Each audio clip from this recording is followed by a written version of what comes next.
Ngayon, gagawa tayo ng mango juice.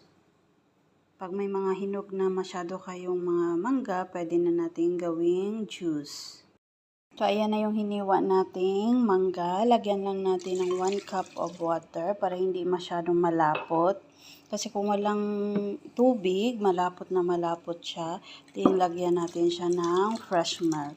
Hindi na natin siya lagyan ng sugar para healthy at saka hindi masyadong matamis. Yung natural sweet niya na lang. So, ayan na, i-blend na natin.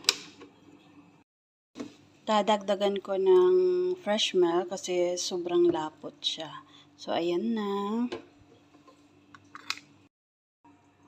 So, ililipat na natin siya sa ating lalagyan. So, ganyan siya. Hindi masyado siyang malapot. Hindi din siya masyadong matubig. Tama-tama lang. So, ganyan lang kadali magawa ng